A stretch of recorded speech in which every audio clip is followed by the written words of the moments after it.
Good afternoon. Welcome, everyone, to the Korea Economic Institute of America. My name is Kyle Ferrier. I'm the Director of Academic Affairs and Research here at KEI. Before we get started with today's event, I wanted to briefly mention that this will be our final program of our academic paper series this year. The call for papers for next year's academic paper series is currently open with a deadline of Monday, December 18th. If you're interested in applying or know someone who might be, please see our website for more details. So we often think of North Korea as the hermit kingdom, one of the most isolated countries in the world. But it is important to remember that it is not completely isolated. Kim Il-sung, and particularly Kim Jong-il, found inspiration in foreign films and created their own movie industry, producing grand overtures to North Korean-style socialism and emphasizing the benevolence of the Kim family. Today, as outside media increasingly permeates across the North Korean border, Kim Jong-un has seemingly adapted state propaganda, shifting both messaging and the medium of choice from film to television and TV dramas. With us today to discuss her analysis of propaganda in North Korean TV dramas and what this reveals about Kim Jong-un's policy priorities is Jean Lee. For those of you who may not be familiar with her work, Jean is a veteran foreign correspondent reporting on North Korea. She opened the Associated Press's bureau in Pyongyang and is currently a global fellow at the Wilson Center and a CNN contributor. Jean will give her presentation, which is very media intensive, and afterwards we'll have some time for Q&A. So please welcome Jean Lee.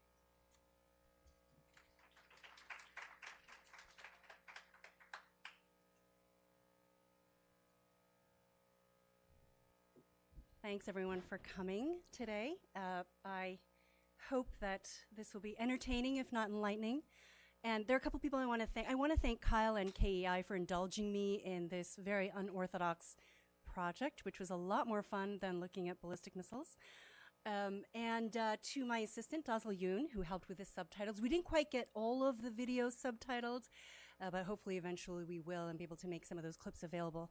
And to the Wilson Center, which has been my home since I left the AP a few years ago. And I should also thank South Korea's Unification Ministry, which has certainly helped me identify when some of these TV programs were broadcast. And last but not least, to the North Koreans that I worked with, who really gave me a lot of insight into what these dramas were about. Okay, so bear with me. I've got a lot of video clips, and we're going to try to do this in about 40 minutes. And Kyle, you're going to keep me on track. And I think that try to save your questions and comments, but I'm really looking forward to some of your feedback and your questions, because I've watched these so many times I no longer know what's interesting anymore about them. But I do remember some of my reactions to them, and I'll try to relay some of that with you. Okay, so let's see if I can get through this. So I just want to acknowledge that I realize that there are much more pressing issues at hand right now when it comes to North Korea than looking at TV dramas. You know, just this week we had another provocative ballistic missile launch. But I think we'll take a break from this programming, which is normally what we see, right? Kim Jong-un overseeing the launch of ballistic missiles, and focus a little bit on what it is the North Koreans watch after they watch the daily news in the evening. Now, I just want to issue a disclaimer. I am not a traditional academic. As Kyle mentioned, I am a journalist by training. I've been traveling to North Korea since 2008, most recently this year in May. I'm showing you this picture because I don't know if you can identify me, but it kind of encapsulates what it was like for me to be in North Korea. I call this Look for the Korean American Ajumma because it's really hard to identify which one is me. But this is how closely I interacted and dealt with the North Koreans while I was there. I did learn how to speak their dialect. My Korean's not great, but I did learn how to speak their dialect and certainly used every opportunity to find out what their lives were like. And I wanted to explain to you that, see, I'm trying to do this with two hands, that when I was there in North Korea, I did spend quite a chunk of time there over a 3-year period. I was there for about 3 to 5 weeks every month. And when I wasn't on deadline, one of the things that I did was take my staff, my North Korean staff, to dinner. This was a chance for me to get out and see what life was like in Pyongyang. This is life for the elites and also in the countryside as well. And often what we would do is go to these restaurants that around that time started having these large widescreen, flat screen TVs. And I just wanted to show you what that looked like. So this was a typical restaurant that we would go to in Pyongyang with a movie. I think it's a movie, perhaps a Russian movie that's playing on the TV. And it was exactly in a place like this, if not this very place, when I got the idea for analyzing North Korean dramas. Oh, just one more picture. So just to explain what would happen is they show the news in the evening, and then around 8:40 or 8:50, a TV drama would come on. And so most of the TV dramas that I'll be talking about today were on around this time. It's just enough time in terms of the power and electricity to show a TV drama. And then usually the power would go out across Pyongyang unless you had a generator. So the international hotels have generators. And of course in the international hotels we not only get state TV, but we also get CNN and BBC. And of course if you're in the countryside, like this is a picture that I took at a farmhouse outside Hamhung. You'll need a generator to be able to watch TV in the evenings. And that's just an example of what a country house looks like outside of Pyongyang. So it was on one of those nights in March 2013 that I happened to look up, and I'm going to try to play this. So I looked up on the screen, the TV monitor, and this is what I saw. And I have to say, for a second I thought I was watching a South Korean drama. Aside from the character in the Russian hat, who's obviously North Korean, it just seemed, there was something about the way that it was shot, the style of it, the modernity of the building. Now, I have been inside this building. I believe it's the Breast Cancer Institute in the new hospital. And so for a second, I thought, are they starting to show South Korean dramas? And it did make me very curious about, how many North Koreans were watching South Korean dramas and how influenced were they by them, but also just to investigate how their dramas perhaps have changed, both in technical component and also in content since Kim Jong-il's death in 2011. So I immediately asked my staff about this, and let me see if I can get... They took me to a local DVD shop. I'm not sure that very many foreigners have been here. Francesca, have you been to this video shop? You have? Okay. So I asked them to find me a copy of the drama so that I could watch it myself. And here is what it looked like. That's the picture of the DVD itself. I think I bought it for about 4,000 North Korean won. Which is probably the equivalent of about $1 or so, and at the time. And these are just a couple things that I noticed. It was interesting because it was shot on location. It was shot using video cameras instead of film, and that creates a different quality, a sense of intimacy. And also, the slapstick humor just cracked me up, and it was so similar to what we see here in South Korea. If you haven't dealt so much with North Koreans, you'd be surprised at how similar their sense of humor is to South Koreans.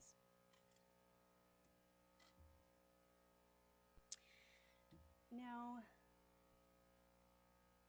films and TV have always been considered a tool for propaganda in North Korea. Now, these are, I'm not sure you can read them, but these are quotes that are cited in North Korean film books and from each of the three leaders. And what's interesting is that Kim Jong-un added a component, which is he wanted his dramas and films to not only convey party message, but also convey social rules and social mores, which is one of the differences that I see in dramas during the Kim Jong-un era versus dramas in the Kim Jong-il era. I'll go into that in a bit more detail. So we know quite a bit about Kim Jong-il and his love for movies, as Kyle mentioned. Now, he ruled technically from 1997 to 2011. He was a devoted cinephile. His greatest passion was to make movies. He spent 20 years from 1974 to 1994, when his father passed away, being groomed to take over as leader, but he spent much of that time making movies. I took a look at the Korean film yearbook for one random year in the late 1980s when his focus was really on making movies, and he had the state-run film studios made 24 films that year. But that golden age of filmmaking really came to an end with Kim Il-sung's death in 1994 when he had to prepare to take over as leader.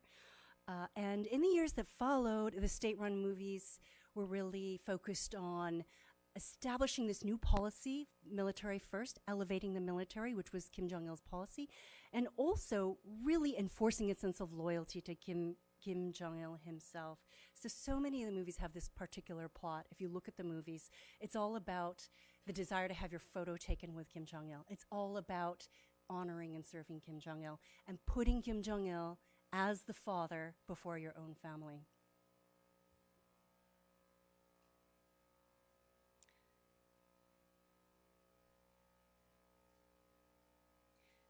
But I discovered, I think in 2012, quite a number of the movies that were released may have been commissioned during the Kim Jong-il era. And so it was really in 2013 that we start to see movies and dramas that were fully formed during the Kim Jong-un era. And it's notable that in that year, I think they produced one film and produced 4 TV dramas. So the emphasis was moving away from making big feature films and to making TV dramas instead. Now for this project, what I did was analyze 4 dramas. They were released from 2013 to 2016, and I think they really serve as, let me just go back, representative examples of entertainment as propaganda in the Kim Jong-un era. Each of them features an archetype of the type of person that Kim Jong-un wants to see and wants to cultivate. The Pyongyang elites, the athletes, the young military officials, and I think I missed the students and the young potential budding scientists. Each of these dramas serves as advertisement for the Workers' Party, and they promote the vision of what it is Kim Jong-un wants to see in his people. Now, I'm not going to see where we are. I'm not going to go into too much detail about the plot. I don't want to give any spoilers in case some of you are interested in seeing how these turn out. I have to say that I am not so fixated on plot. I am like a forensic anthropologist when I watch these dramas. I am mining them for detail.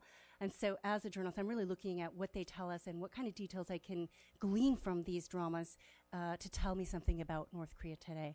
I think, yeah, sorry, I'm doing this with 2 hands and I'm not doing it very skillfully.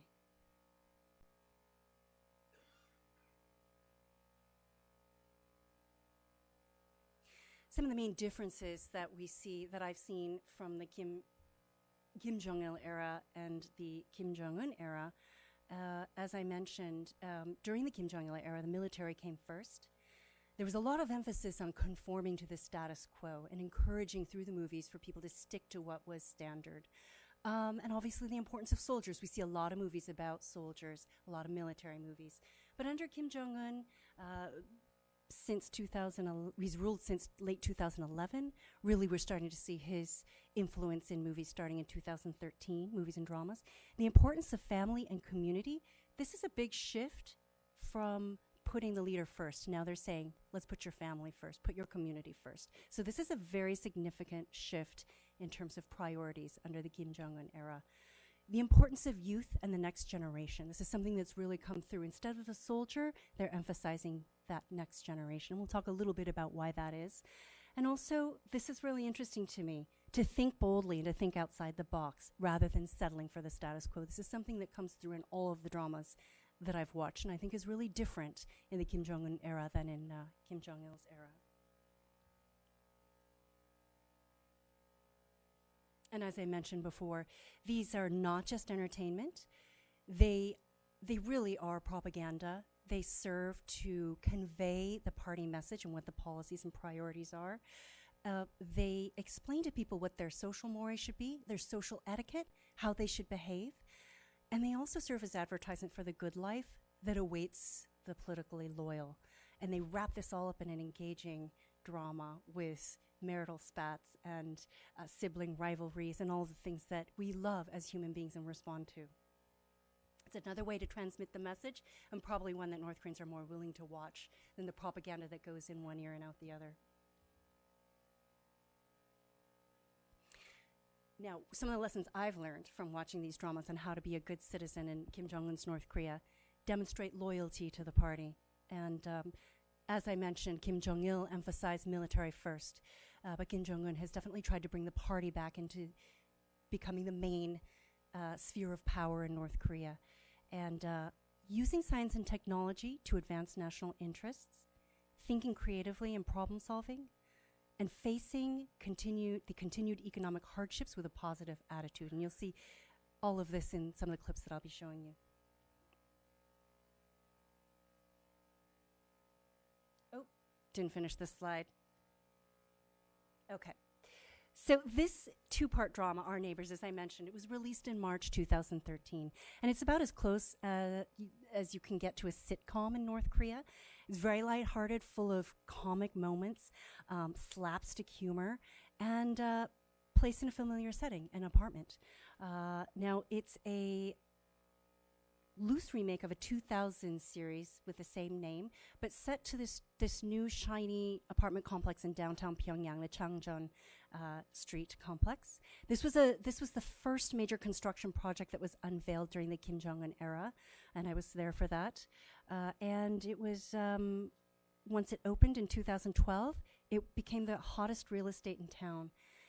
It was the kind of place where if you succeeded politically, you were rewarded with an apartment. It was said to have running water, electricity, but privately to me, people would say, we're not so sure whether we're actually going to have electricity, and I'm not so sure I want to be on the 30th floor, because when the power goes out, what happens? I did visit a couple apartments in that complex, and I did notice that the bathtubs were still full of water. So in North Korea, often when you don't have running water, you fill the bathtub. Those of you who have been there have seen this. You fill the bathtub with water, and you put a ladle in it, and that is your supply of water. And even on one of these trips that I made as a journalist, where everything's supposed to be perfect, someone forgot to drain the water, perhaps not realizing that I would notice that, and that it would be an indication to me that water shortages were still an issue. So it was interesting because in this film they addressed some of that. That was really surprising to me, that they are finally starting to address some of these hardships that the North Koreans are facing, and we'll see a little bit of that.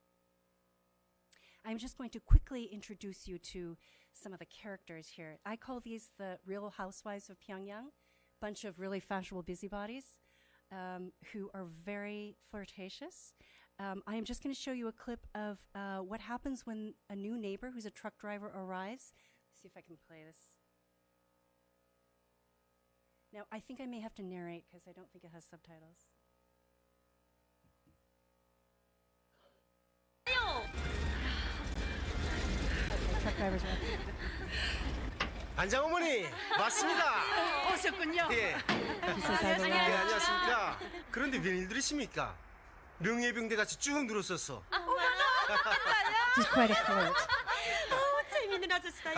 정말. 우리 동네 사람들이에요. 아 그렇습니까? 이삿짐을 날라치자고 다들 내려왔지요 뭐. 예.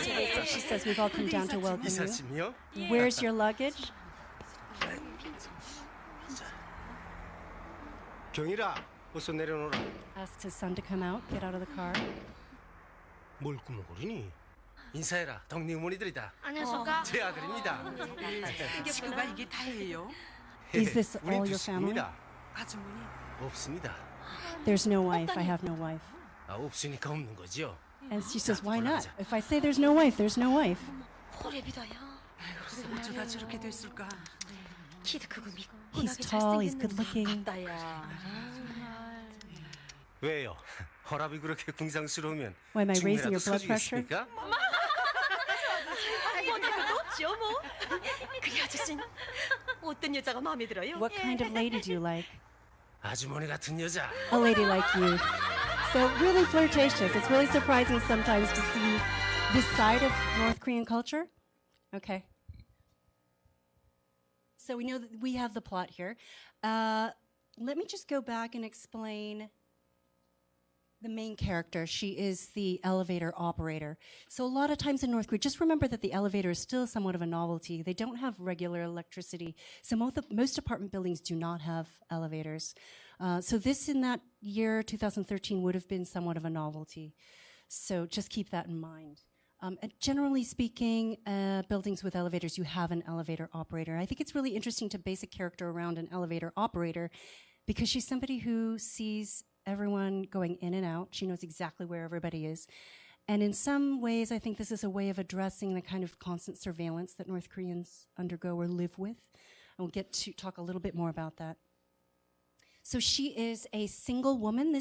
She's a single mother, the elevator operator. So immediately, of course, the neighbors, busybodies that they are like, we need to set up the single mom with the single dad. And so the main plot of this drama is about how to get the two single parents together, because in North Korea, this is all about, it is true that you do have to get married in North Korea if you want to have any place. It's very similar to South Korea back in the day. If you want to have any social standing. So they're very, very concerned about this. I'm not going to give anything away here, so. Okay, so I just wanted to, I thought it was really interesting that the elevator became what I call in my paper the new madang, the new courtyard. It is a novel place, but it is a place where all these people in this building gather. They rush in and out in the elevator and out the elevator, and this is where they run into one another. And this to the North Koreans would be unusual, different, and kind of a novel conceit for a TV drama. So let me just see if I can play this one too. So they are conspiring to get these two. So up until this point, he lives on the 10th floor, the truck driver, single dad. And he's been avoiding the elevator. He's just been taking the stairs for exercise or for whatever reason. But they've somehow, let's see if I can get this to play. Conning him into getting into the elevator.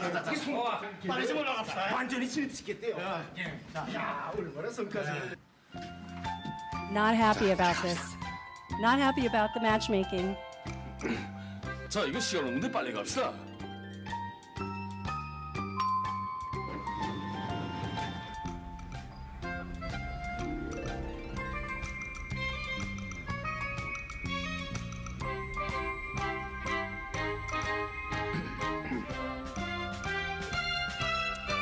The digitization is a novelty in North Korea as well.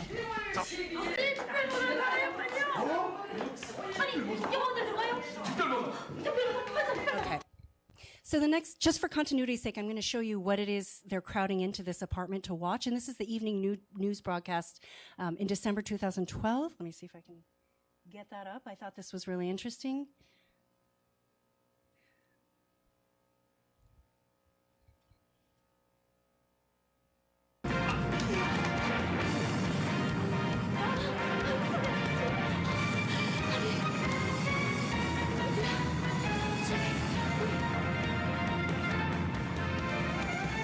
이성은 예정된 궤도에 진입했습니다.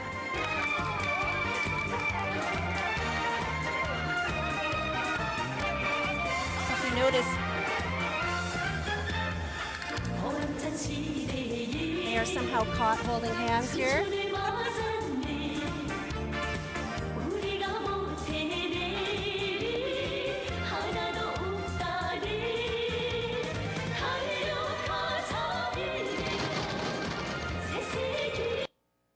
But I think what's interesting, for obvious reasons, so this was in December, I think it was December, must have been December 12th, 2012. So this would have been about a week before the first anniversary of Kim Jong-il's death.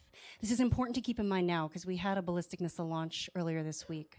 To be honest, I had been anticipating a ballistic missile launch from North Korea around this time this year as well. So it's a little bit earlier than I expected. This week's launch was a little bit earlier. But just remember that we are always looking at these provocations from North Korea through the filter of what it is the North Koreans are trying to tell us in the West. But they also have a domestic agenda. This is sent as a birthday gift, or not a birthday gift, but a gift to leader Kim Jong-il. And likewise, you'll often find nuclear tests or ballistic missile launches right before his birthday. So just something to keep in mind that they have their own domestic agenda. I think it's interesting also that we never get a chance to see how the North Koreans are told to react to this. So it's really illuminating that they are being told that this is a celebration.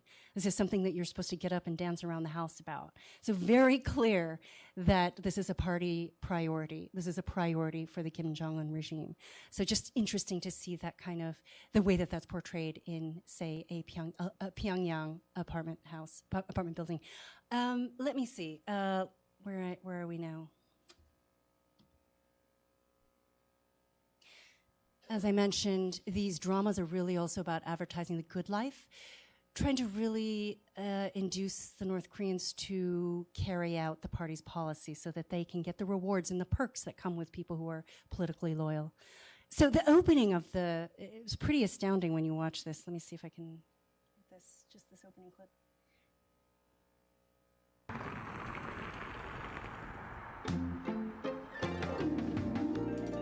사람들은 누구에게나 다 자기의 가정이 있습니다. 행복의 보금자리라 불리는 그 가정에는 아버지, 어머니, 남편과 아내, 그리고 사랑하는 자식들이 있습니다.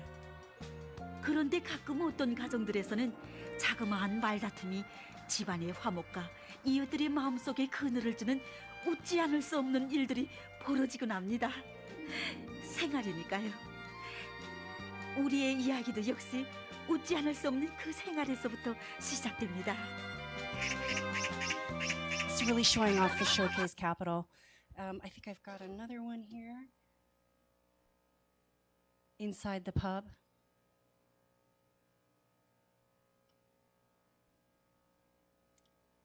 Now I put this on fast because we've got so many to go through. Sped it up a bit.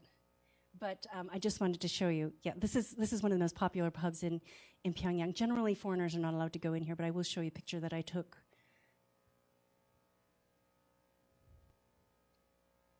So this is a picture that I took in that very pub as they were showing a rocket launch a couple days after the rocket launch itself. So it was interesting to me.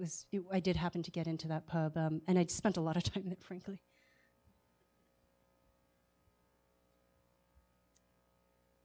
Showing off what it's like inside a Pyongyang apartment. Now, I think to us, these would seem, I'm going to play this again. I sped it up so that we could get through it quickly. Let me see. I think to us, it would look really fussy, but there are certain elements that they want to show off. The furniture, the drinks, the food, the bread, the books, flowers everywhere. These are all things that are not common in North Korea, and so these are things that they want to show off. Okay, let's see. Now, one of the most interesting aspects, as I mentioned earlier, is that they actually start acknowledging some of the hardships that the North Koreans are facing. I found this fascinating. It's just, this is a scene that takes place. They arrive, the power is out, and I may have to narrate this one. Doing some exercise outside, preparing to walk up however many floors. 오늘저녁 그렇게 일찍 퇴근하십니다. 예. 부위원장 동지도 준비운영 하십시오. 21층까지 걸어 올라가자면 심장보다 맞습니다. If you want to climb up all those stairs, you need to have a strong heart. 의사들은 이래서 탈이란 말이야. 임자처럼 여기서 맥을 다 뻗고 나면 그 다음에 무슨 기력으로 계단을 올라가? 이젠 그만큼 운동을 했으면 올라가 봅시다. 예. 자, 먼저 앞서십시오. 조심하십시오. 예. 미끄러운데. 주의하십시오. So don't get angry when the power's out and you have to climb up 30 flights. Just do it get your flashlight out. And it's true that when you are in North Korea, as I was, you always have to have your flashlight out. You never know when the power is going to go out. One more, I think, acknowledging hardship. So when you don't have a water supply, so the...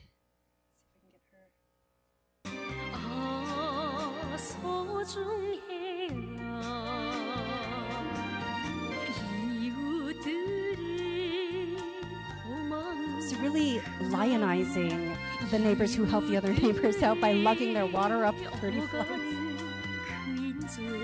사랑 없이 정 없인 못 살아 혈육처럼 다정한 이웃들. So again, really teaching them social etiquette, trying to teach them and tell them how they should be behaving in the face of this type of hardship. I'm not going to play this one because I think it would be too much of a spoiler alert. But there is quite an extensive marital spat portrayed in this drama. So if you're interested, go back and watch it. But this is the crux of the drama, so I'm not going to share it. But it's interesting to see. You can tell just from this subtitle that it's very similar to the issue South Korean women face, which is that their husbands don't help out at home enough. Okay. Has anyone figured out what the story is? No? Okay, you'll have to go back and watch it. The next one that I analyzed, this is really focused on the youth. This came out in 2013. Actually, I think it was 2014. I think I may have gotten that date wrong. It is called The Young Researchers. It's sometimes called Class Continues or Smart Children. But it really, let me just see if I can get through the next.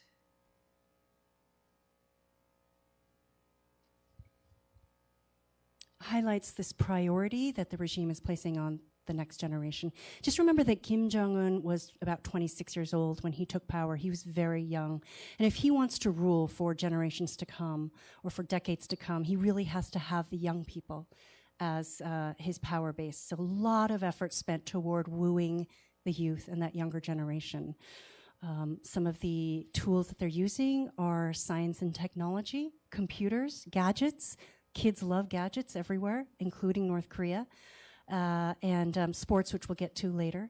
They used quite a bit of CGI, computer-generated imagery, for this intro. I like to think of it, I don't know if any of you saw The Explorers back in the day, like in the 1990s, but I think of it as the North Korean version of The Explorers. I found this interesting, obviously, because of the poster in the background, just to show you how important the missile program is. It's all over the classrooms. It's all over the walls. And so just that backdrop itself I thought was interesting. The emphasis on technology. Now, this was shot at Pyongyang Middle School No. 1, which is one of the elite middle schools in North Korea. And it gives us a really good, I have been there myself, but it's interesting to see how much they've invested in computers and technology and how they're trying to sell that to their population.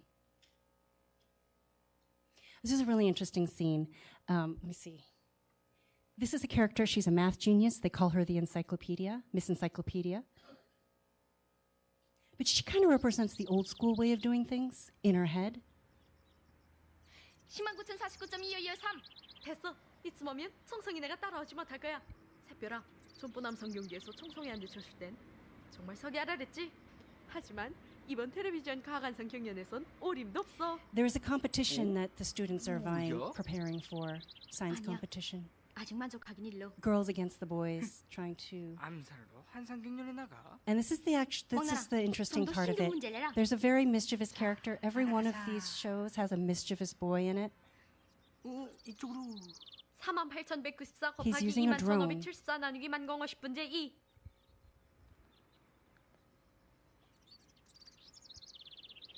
(206,912.90667) 잘했어. 많이 단축됐어. 또 다른 문제.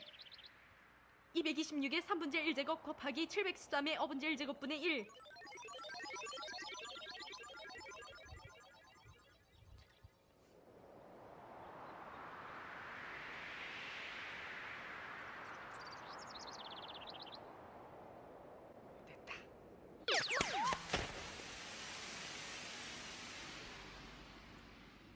So I found this really interesting. Like I said, I've watched these so many times that I can't, but I do remember that my reaction to seeing this the first time was kind of shock. He's using a drone. And so I think what they're trying to tell them is, if you're going to be mischievous, use it to some purpose that's actually going to help us militarily. So just the fact that they're encouraging these kids to use technology like drones, I find really fascinating. The other thing that's interesting to note is the way these girls are dressed. One of the things we started seeing in the Kim Jong-un era was it used to be that they wore traditional Korean dress, chima and jogori, blue and white. But starting in the Kim Jong-un era, we started seeing them wearing modern blouses and blue navy skirts. So I thought this was an interesting, modern young women wearing modern clothing. This must be a video. Let's see. 시작! 고향아!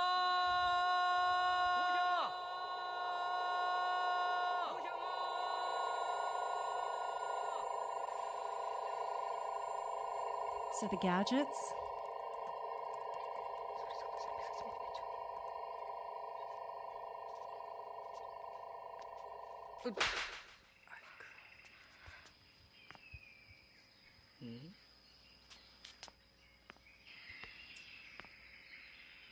미아리 시간을 기억나네.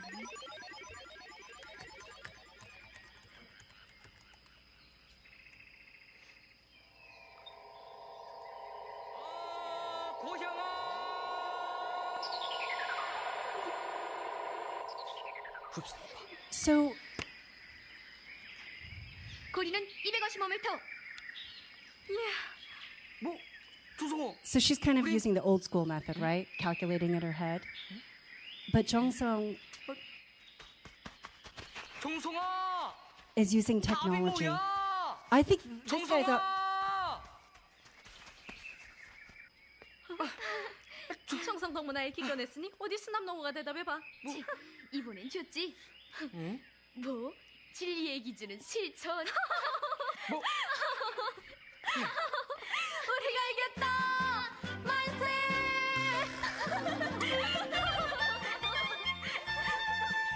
후회! 다시 보자! This is significant because one of the complaints that Kim Jong-un has had is the lack of competitiveness, the lack of motivation among the population. So he's really been trying to encourage them to be more competitive. Very different, in a sense, from some of the policies during the Kim Jong-il era. And so this is an example of showing students that they can compete against one another for the same goal. Obviously, the girls are kind of using old school methods. They're calculating in their heads. And Jong-sung. So the other thing that's very interesting is that it's very much a trend in North Korea. If you're a computer nerd or perhaps a budding hacker, to wear a hoodie with a baseball cap and have this is a look. So if you look in North Korean magazines, you will see that all the students who are shown as computer experts are wearing hoodies, which I think is really interesting. Something that I wanted to talk about or write about, that this is the particular costume that they associate with computer experts in North Korea. And always with the big headphones around your neck. Okay. So I'm going to skip. Just trying to remember if this shows some of the classroom that I wanted you to see. So old school again, looking for answers in the books. 야, 묘라, 너 자신 있니? 걱정하지 마. 내가 시라집에서 본 기억에 의하면 So just to get a look at, one of the things my assistant noticed is none of the computers are on. 어떤 헝굴에 있었대? A lot of these are just props, right? 10 먼저 minutes? Okay. Let's fast forward through this. I think we have one more or two more to go through, right? Okay.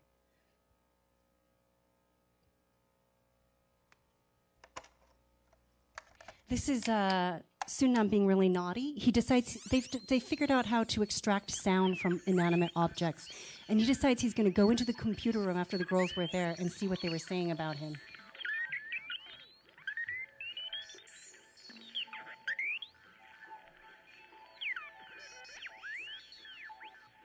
I think this is interesting because it also says something about surveillance and monitoring.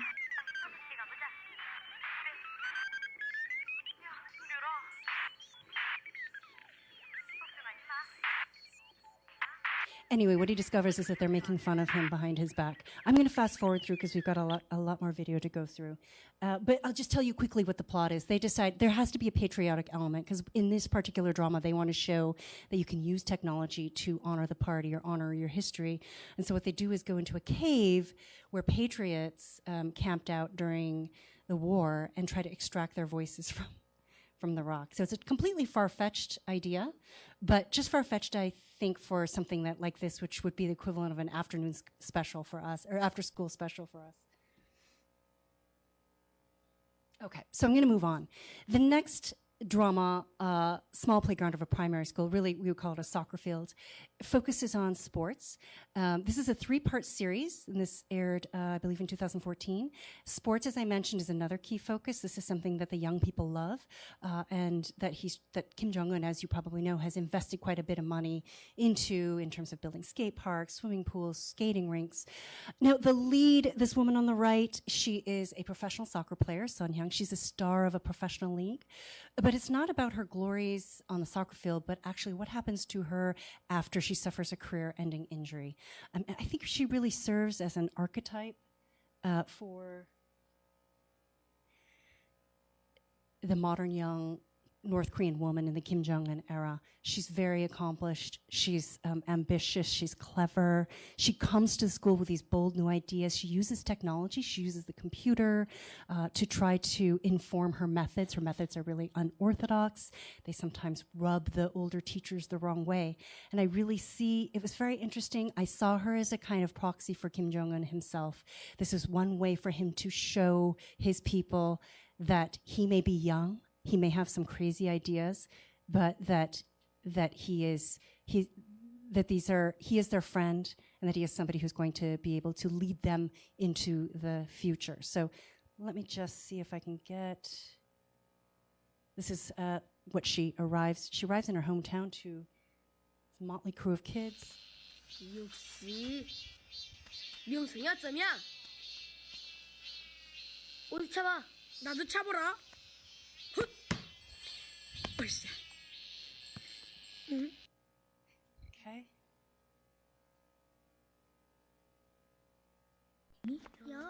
새로 오신 축구 Her first 지도교원 chance to meet her 김선영 little 선생님이에요. soccer players. 월미도 팀의 중앙 공격수였답니다. 월미도 팀? 월미도 팀의 중앙 공격수? 뭐야? 야. 선생님이랬구나. This is a scene that shows she's decided that she's going to give them a math test, and the teachers are not particularly impressed. Let's see. They're walking by saying, what kind of soccer coach gives a math test? Just to show, Kim Jong-un is trying to encourage people to think differently, think outside the box, and not to challenge the status quo and to bring new ideas to whatever sphere they're in. This is an example of that. And just a little bit of mischievousness here.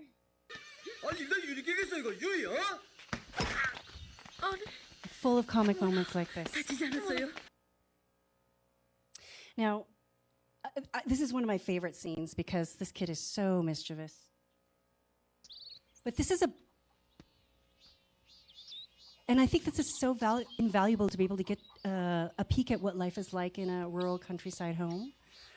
Granted, it's propaganda, but yet we get to see what it's like inside a kitchen. So he looks at these sheets and he can't resist, right? He's like, that's a perfect penalty box. Or goal. What do we call it? Goal?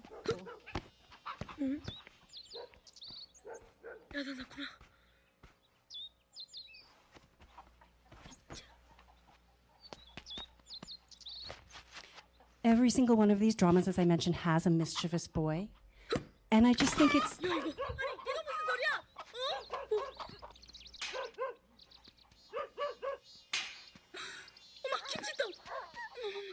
She's broken the kimchi container.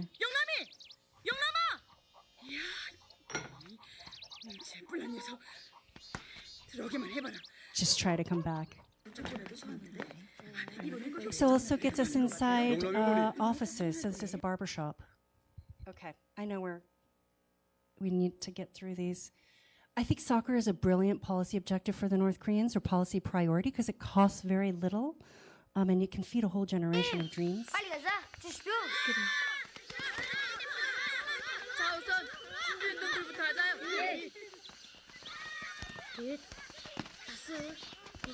And to show off all the skills of these budding young soccer stars, to inspire the next generation of budding young soccer stars.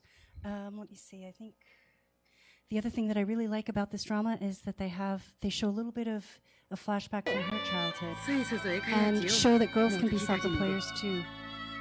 이름이 뭐나요? 김선영입니다. 학생은 공부도 잘하고 북글도 잘 쓰는데 앞으로 커서 어떤 사람이 되겠어요? 축구 선수? 그때 그 앤 서한대에 간 부모를 따라서 전학을 갔는데 One of the interesting scenes here is what I call a self-criticism scene. If you spend any time in North Korea like I have working with the North Koreans, then you undergo a lot of self-criticism sessions, which I did as well. And so it's interesting to see this portrayed in daily life. Just show you a little bit of this. Oops.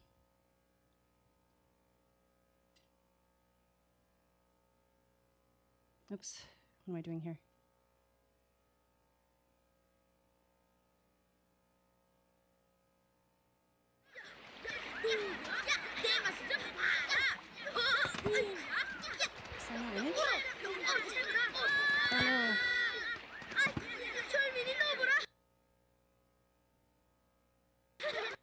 Huh.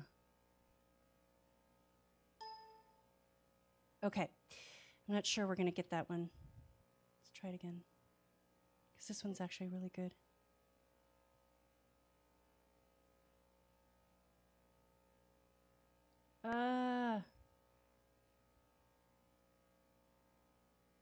Okay, I give up. We'll try to find a way to share it. But essentially, well, if we have time, we can go back to it. This kid clearly wants to play soccer, but his mother, like every Korean mom, is saying, no, you have to study. For all of you who are Korean, you know what that's like. That was certainly the case for me. I would have wanted to be a sports star instead of a journalist or an academic.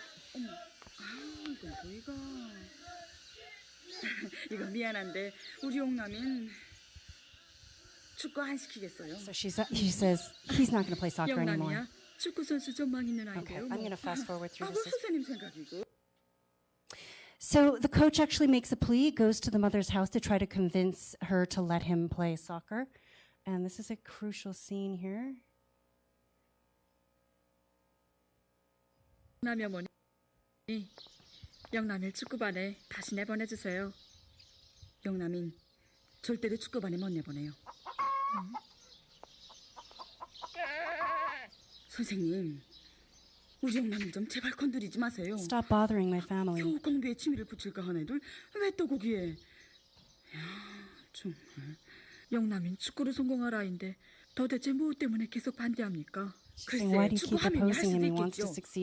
그런데 이번 경기까지 보고 나니 암만 해도 안 되겠어요. 그래, 선생님은 우리 영남일 진짜 축구 선수로 키운다는 담보가 있어요. 보라요, 선생님도 대답 못하지요. 영남이 어머니, 다시 한번 생각해 주세요. 난 축구할래요. So he says, I want to play soccer.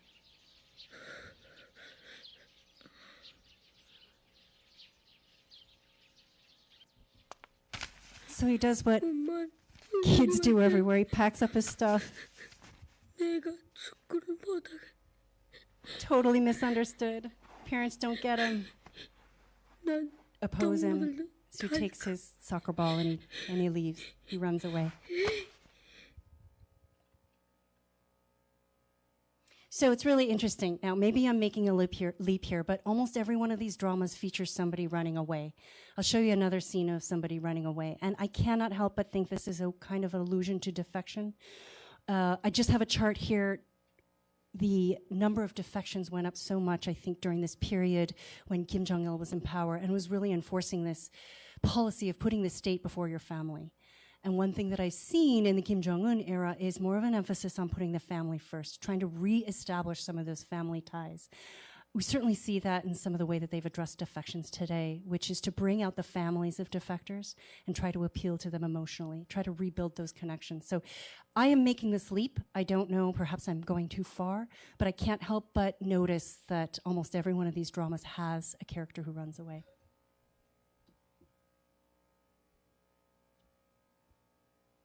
I'm just throwing this one in because it's so bizarre. But I love these scenes inside the homes. 동파라. 동파라. It's 이제 just 일어나야지.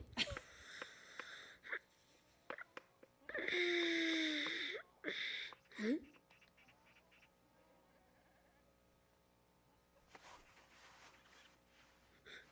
이거 뭐야? totally inexplicable. They've included this. 어쩐다? 모르겠다. Just a little amusing. Very cute. A couple interesting elements. Every one of these scenes in the classrooms has a globe, which is part of a Kim Jong-un policy, which is that you should be looking out onto the world, but with your feet firmly planted in Korea. And of course, I thought this was interesting that there's a sign on the tree that says teacher, so emphasis on teaching English. Inside a home, like a typical, not that different from the home that I showed you in real life. Scenes from inside the kitchen, in the garden. This is very useful for those of us who wonder about their food security. These farmhouse cottages have their own gardens, so these people are actually fairly well off. Inside a beauty salon. Okay, I know we only have a few minutes. So the last one is a military figure who is also an archetype. But again, this drama is not about his glories on the military field. It's really about what happens to him after he finishes the Naval Academy. And what happens is, I'm just going to quickly play this. He remembers that years ago he got lost in the woods and a sailor lent him his flashlight. So now that he's graduated, he wants to return the sailor. So this one is the most moralistic of the dramas. So many lessons embedded in this drama, trying to teach them that everybody's connected and that a little bit of kindness goes a long way. So really trying to teach the North Koreans about social manners and also a sense of community and sense of paying it forward. It turns out that the sailor, he tries to find the sailor, and it turns out the sailor has died. So he ends up visiting the village. Let me see, I think. Okay, so again, so they...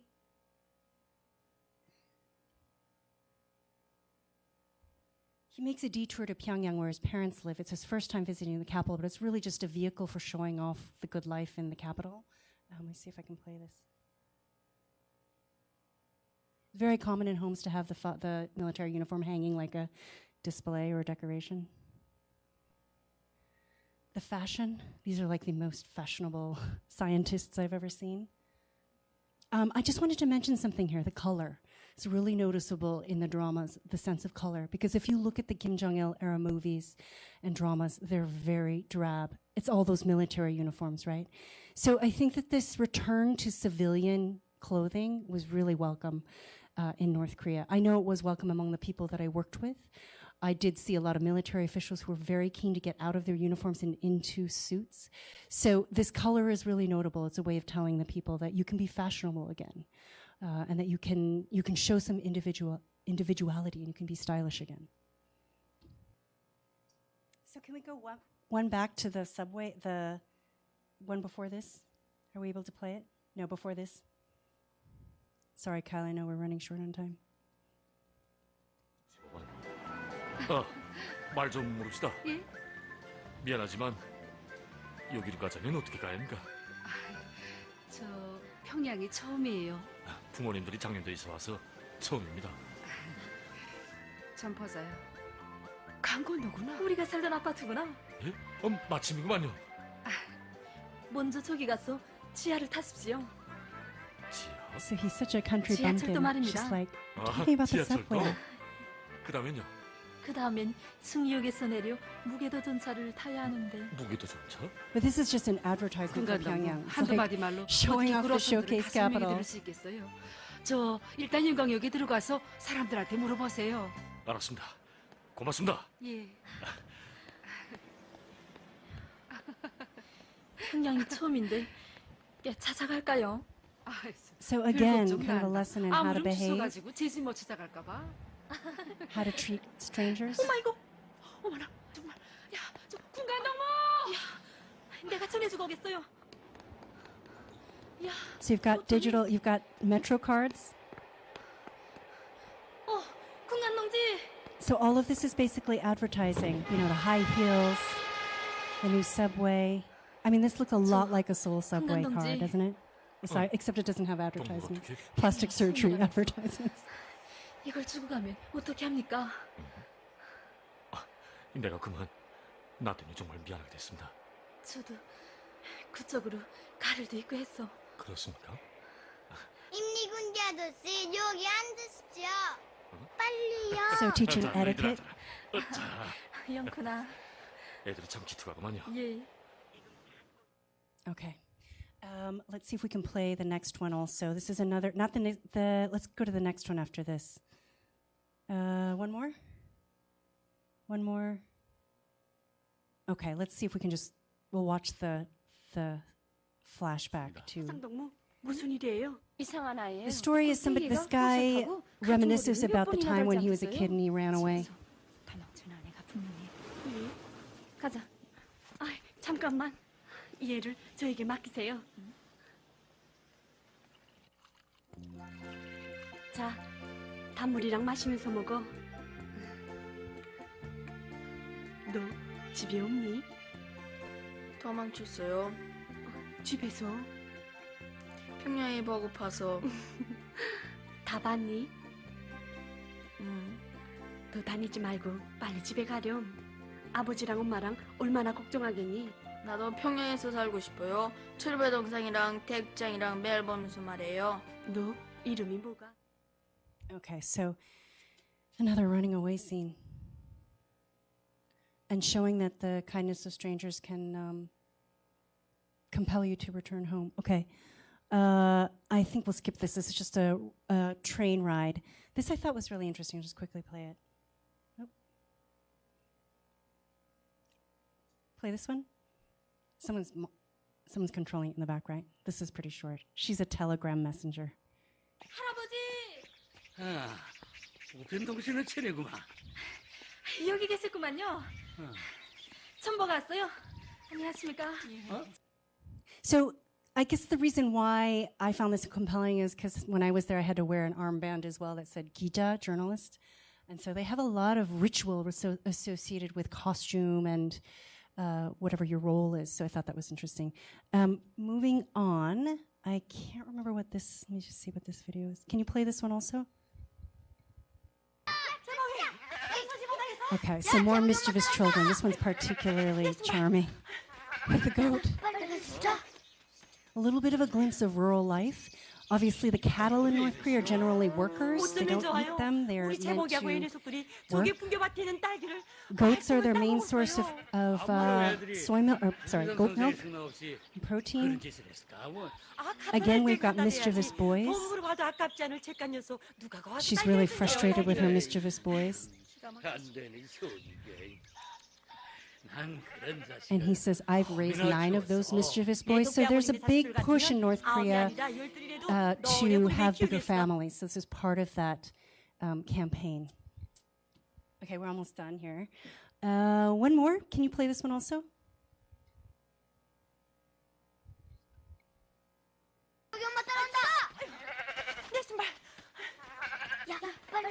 Oh, wait. Is this the one that we just saw? Okay.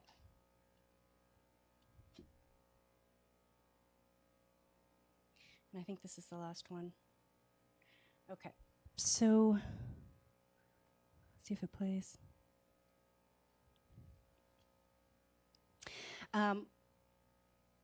We do have to remember that all media in North Korea is propaganda. But what they're doing with these dramas is kind of packaging up the party policy in a really engaging, entertaining fashion. Now, the North Koreans know that it's not a mirror, reflection of reality. I'll give you an example. I happened to watch the first episode of Gossip Girl, which is a TV program that was on for, 8 or 9 years until fairly recently. It's about the lives of these super rich American kids on the Upper East Side. Now, we know, and I know that does not reflect how most American students experience high school, but it does Gossip Girl captured a kind of zeitgeist of its era. It used social media as a kind of a frame for how this drama unfolded. And likewise, I think that North Korean dramas can provide a little bit of a window onto the zeitgeist of the moment in North Korea as well.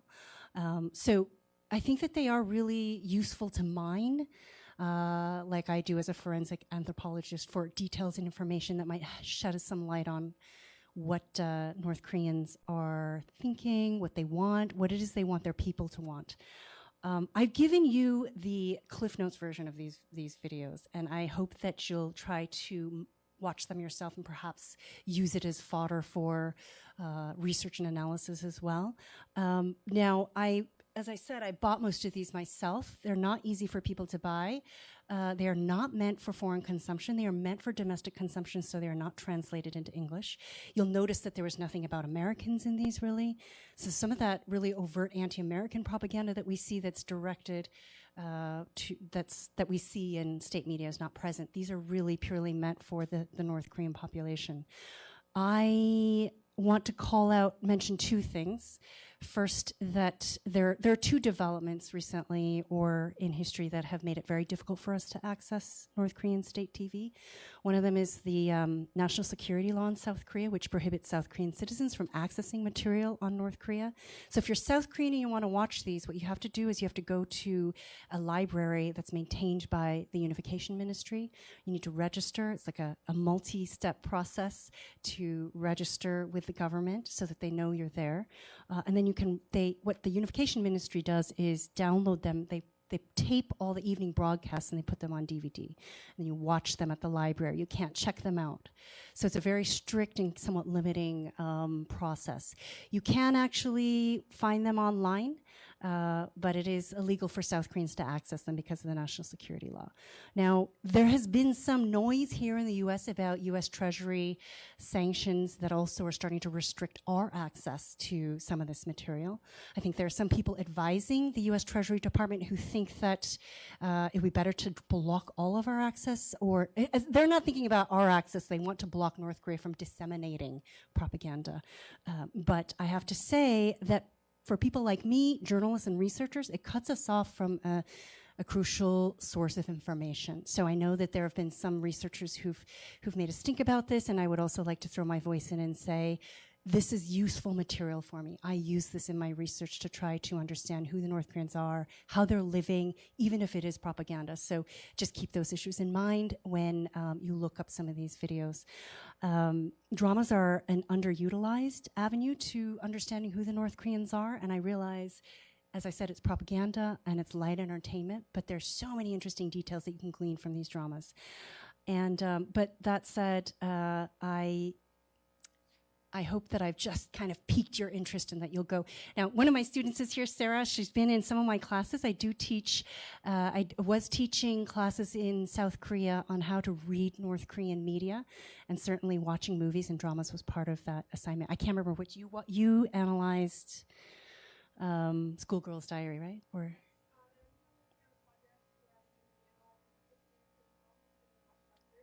okay, great. Okay, it's really interesting, and I think that there's been so much information about Kim Jong-il and his movie making, but not enough about what's happening in this Kim Jong-un era. It's now going to be 6 years, so it's time that we start looking at it.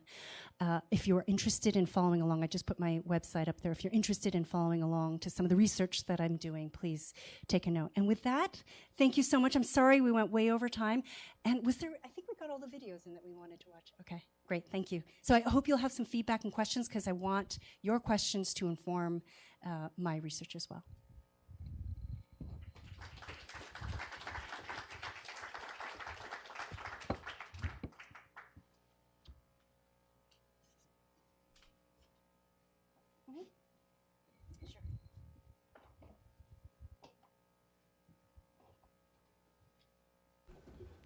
Thanks, Jean. After reading your paper and working with you in the editing process, it's a real pleasure to see some of the videos, the visuals that go along with it. They speak much more loudly than the words do. And as you mentioned, we're a little short on time, so I'm just going to go straight to questions from the audience. So if you can please raise your hand, state your name, organization, and please wait for the mic before you ask your question as well.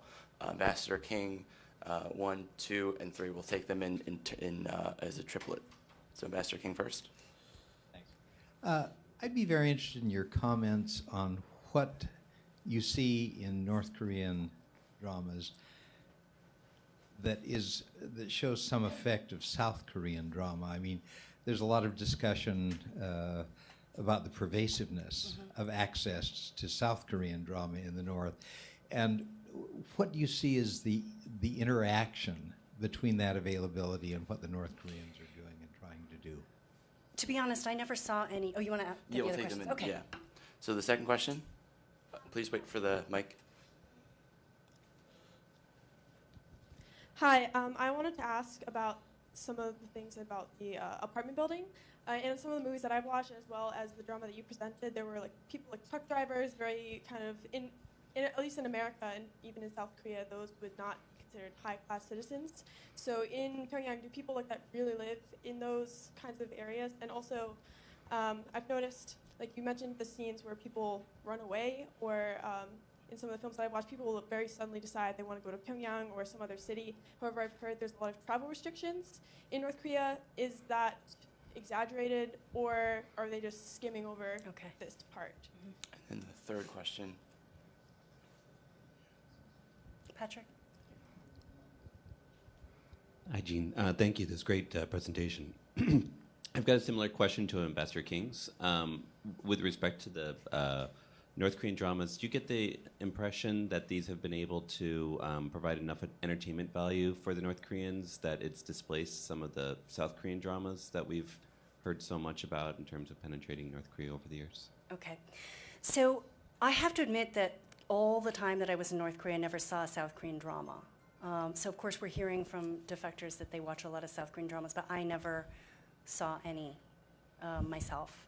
I saw a lot of, actually, one of the pictures that I had hidden was the poster for what was on sale at the DVD shop, and there was a lot of there were Indian movies, Indian dramas, Russian dramas, so there are a lot more foreign content. There is a lot of foreign content, but they did not have Disney cartoons, but no South Korean dramas.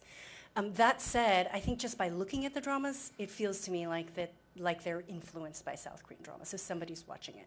The style is so different, and I didn't show you a clip from the Kim Jong-il era, but the style is so different, so when you use a video camera like we do in South Korea, you can really get into places, you can get up close and create a kind of intimacy that you don't get when you have film, because film is it has a different feel. The slapstick humor, granted, North Koreans have the same sense of humor as South Koreans, even though South Koreans don't like to hear that. But the slapstick humor is identical. I think that probably comes from a shared culture rather than influence from South Korea. But I do think that there's a recognition among the leadership that dramas are more popular, whether it's South Korean dramas or Chinese dramas or whatever. And also they're cheaper to make. If you're trying to funnel all your resources into missiles and nuclear weapons, you don't want to spend it on movies, these big productions. So it's a way to save money as well. And so, Ambassador King, did I answer your question? I didn't see a lot of, what was the question again? The influence of South Korean. Influence, yeah, okay. So I think stylistically, yes, although frankly I never saw any there myself. And Sarah, your question about Pyongyang, I think the repeated showing off of Pyongyang is really interesting. It's a way to inspire the people to, it's aspirational. So it's trying to show the people that if you are loyal, you will get an apartment like this too, and you can live the good life also.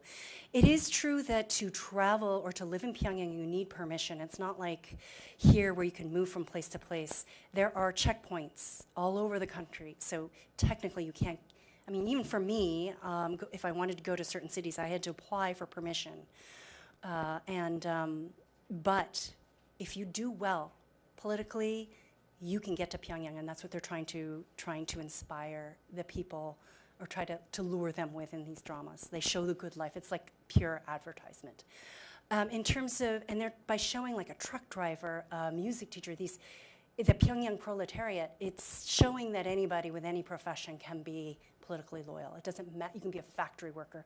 And actually one of the dramas that I reviewed was a factory worker, but I just couldn't squeeze 5 in, it was just too many. But trying to show that no matter what your profession is, you can prove your loyalty. So it's not so much of a, it's a very different system than ours. And it's factory workers, for example, who exceed their quota, who would be the ones who would get an apartment in a building like that. And Was there? The entertainment value. Do North Korean dramas provide enough? I don't think so. They're still not that great. So I think they still, and as I mentioned, I have a picture and I hid it, but you can see what other dramas are for sale at that video shop. And it's interesting, I went back to so at the time when I bought these DVDs, I had special status because I was because I was part of the local press corps. I had a lot of rights of local North Koreans. I wasn't treated like a foreigner in some ways. But when I went back in May, I went back to the video shop to buy some of the latest ones, and they said I wasn't allowed to anymore. So it's interesting. That's why I say it's very difficult if you're a foreigner. Sometimes you don't have the right to purchase things locally. But you can see that there's a lot more available that they've got an interest in. They love Bollywood films, for example. So clearly it's not enough. But the quality has gotten much better. The production quality has gotten better. The plot lines are much better. It used to be that every film was about taking a picture with Kim Jong-il, I swear. Every plot line, so tedious. So in that sense, I don't think it's completely replaced the desire for outside content, but it's certainly improved. 1, 2, and 3. Sujin? Please wait for the mic.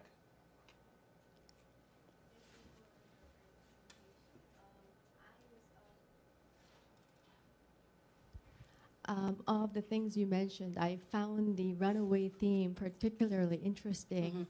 Most recently, we saw the North Korean soldier defect to the South, and I'm interested to find out or your observation on whether it was intentional to always include that runaway theme, and also maybe it intended an indirect message that you will eventually, on the fact that they emphasized family values and to, it's not right to run away and to go back home like the lady tried to tell the boy. Your observations on that, I'd be interested in. Do we have any sense that there's a fan base over the border in China? Are the TV systems compatible? And might some of the DVDs wind up in markets in China?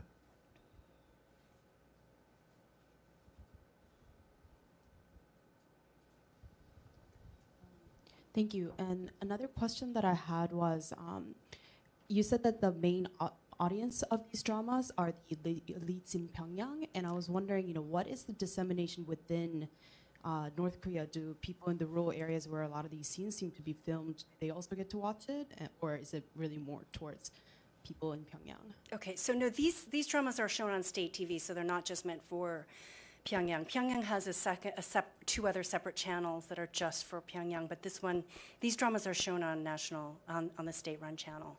So they would be disseminated to whoever has electricity and a TV outside the capital as well. Your question, I don't know whether they've made their way across the border.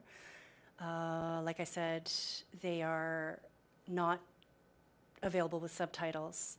So perhaps if somebody, like I did, provided the subtitles, but I haven't seen them outside the country.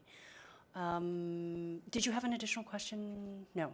Did that? Koreans in China. Koreans in China. I'm sure that Koreans in China and Koreans in Japan are watching these dramas. And they're very popular on some of the pro-North Korean websites.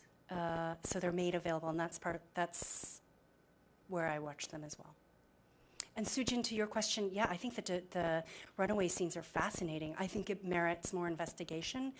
I do think that it's a way of acknowledging this kind of, all these mischievous boys. I think the fact, it's such a humanizing thing for us to see that they're flawed as well, and that these boys have the same issues that boys do anywhere else, where they have a sense of rebelliousness and mischievousness. And the fact that they include all of this in each of the dramas shows an acknowledgement of that kind of those difficult years of childhood, right? And also showing them that there's a way out of this frustration that you may have with your situation. Putting the family in, trying to encourage them to put the family first is really interesting as well, because as I said, during the Kim Jong-il era, they used to call him father, and he used to also refer to the North Korean people as orphans. And this may be because they lost so many people during the famine. But it's also kind of a way to encourage the North Koreans to think of him as the most important person in their lives, not their own families. So you created a whole generation of people who are not connected in some ways to their families. They're trying to change that and reestablish family ties. And we're seeing this repeatedly in the North Korean state media outlets. If we have a defection issue, they will bring the families out now and have the parents kind of plead for the waitresses or the defectors to come back home, to really emphasize the effect that they're having on the families. So it's really interesting to analyze. I think there's a lot of room there for some research and analysis. We were asking about the defector who oh, okay. Mm-hmm.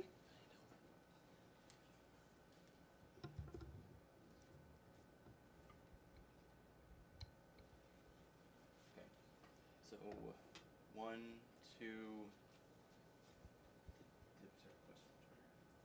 Just the first 2 questions. Thank you. This is so interesting. I'm wondering if you have also seen scenes or plot lines developed around market-based activity, since they clearly also venture into more, if you will, controversial plot lines like hardship.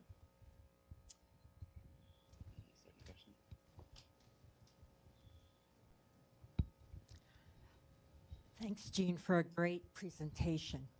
My question is, well, I'm surprised that a totalitarian state would be pushing themes like thinking outside of the box or thinking globally, and the fact that they have access to international films surprises me. And what do you think this means in terms of Kim Jong-un's willingness to negotiate regarding the nuclear weapons and other issues?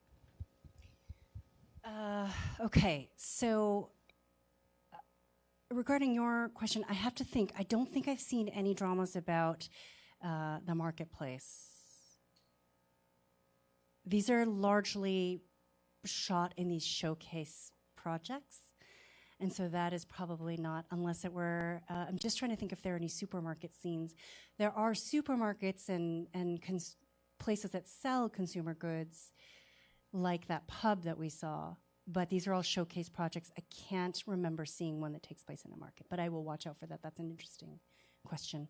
And as for, I think that one thing that we definitely are seeing in the Kim Jong-un era is he's acknowledging that his people are accessing outside information to a certain degree. And so he's kind of saying, yes, you need to access that outside information or be exposed to it, preferably through the government, but still always choose the Korean way, but be aware of it. It's a new message that we're seeing under Kim Jong-un, and you see it reflected all over. So for example, in most of the projects that they're building, they're written in English. Everything's written in English, which I think is fascinating. If you go to the ski resort, everything's bilingual, much more so than in South Korea, which at the time when they opened it, I think South Korea now, because they're preparing for the Olympics, is probably putting everything in English, but until recently it was all in Korean, whereas the ski resort in North Korea was all bilingual. So an openness to the English language. It's the most popular language to learn in North Korea, foreign language. And so what it tells us is they are preparing to deal with the US. They are telling their people, you need to learn about the US, you need to learn to speak their language so you can deal with them in the future. At least that's how I see it. I think we need to do the same, frankly. If we're going to have to deal with them, and we will, we need to understand who they are and how they think, what they want. We need to understand that better, and part of that is by looking at their own media. What was the other part of your question? I've already forgotten.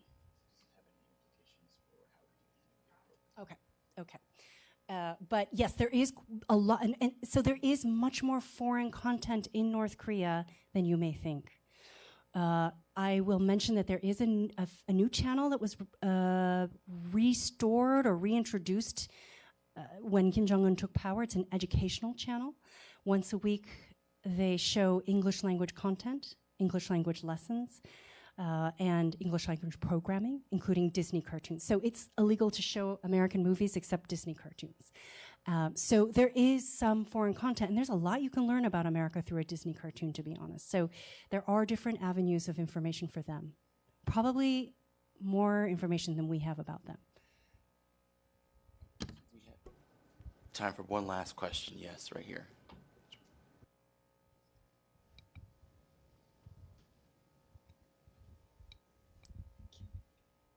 Hi, I'm from the Voice of America's Mandarin Service. My question is, have you ever talked to any of your North Korean friends, asking them what they think about this, how they view about this, these TV dramas? Do they also view them as propaganda or advertisement for their country, or they have different feelings about them? So they're the ones, my North Korean staff were the ones who flagged me to 우리 이웃들, our neighbors, the first one that I showed you. And they told me, so they were always the ones who would tell me what was hot.